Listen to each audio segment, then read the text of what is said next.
Magandang araw po sa inyong lahat.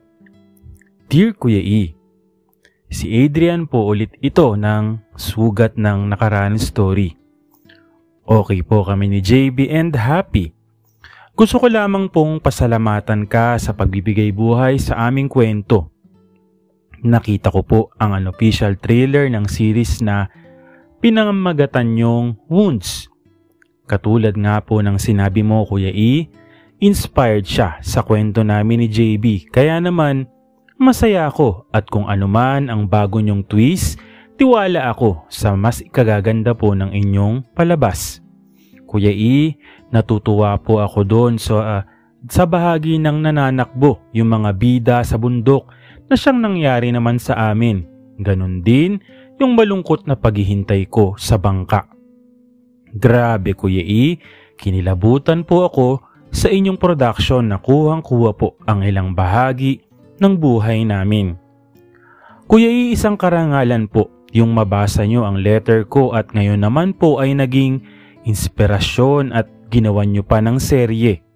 Nakabili na nga po pala ako Kuya E ng ticket sa mismong premiere niya sa November 25. Kuya E, salamat po muli sa pagbuhay nyo sa alaala ng aking nakalipas at sana po ay magtagumpay po kayo at patuloy na pagpalain. Sana po sa mga nakikinig, ibigay po natin ang suporta kay Kuya E at sa mga ginamit po na talento para sa produksyon na ito na sabi nga ni Kuya E ay maliit na production pero nag-effort para makapaghatid po sa atin ng inspirasyon. Kuya E, congrats po ulit at maraming salamat dahil kwento namin ang inyong naunang napili. For your information po, pareho po kaming bumili ng online pass to support you po. Salamat ulit Kuya E, Adrian, and JB. Salamat din sa inyo. No? Sa totoo lang, talagang pasalamat no? Yung kayo kasi habang sinusulat ko nga yung kwento, di ba minsan may mga nais akong itanong o linawin na i-clarify, sumasagot naman agad kayo sa aking email message, no? Nilagay ko siyang inspired by a true story kasi syempre mahirap kasi nakopyahin mo yung buong kwento, no? Sasabihin mo nun, pwede yun ilagay mo na based on a true story. So, yun yung pagkakaiba niya. So, parang kung inspired lang, pwede nating baliin, lagyan ng twist. Pero syempre, puno yun ng mga alaala nyo, di ba? Well, sabi ko nga, no, isa na naman tong sugal since small prod. So, sabi ko, kahit papaano siguro, sana man lang, may 10 man lang sana o umabot ng 100 na makapanood o makabili ng online pass, no?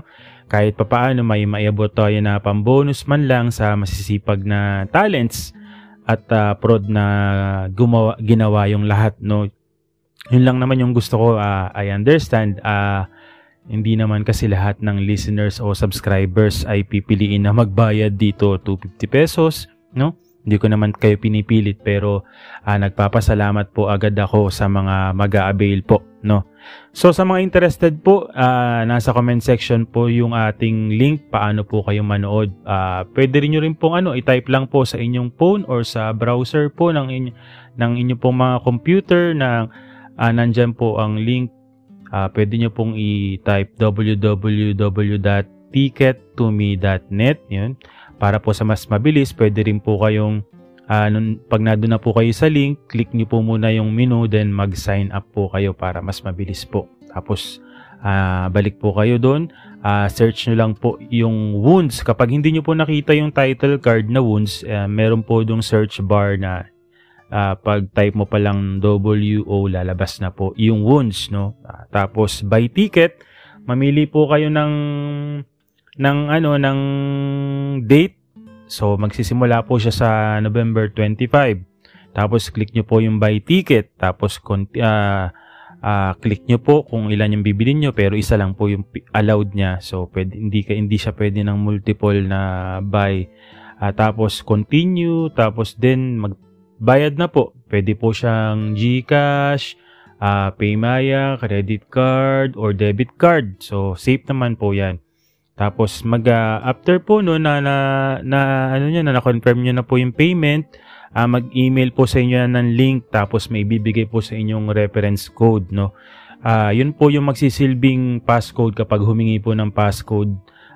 Oras na dumating na po yung date kung saan nyo po pinili na panoorin. By the way po, no, kung ano po yung date na pinili nyo, 24 hours po yun magiging available yung video, no.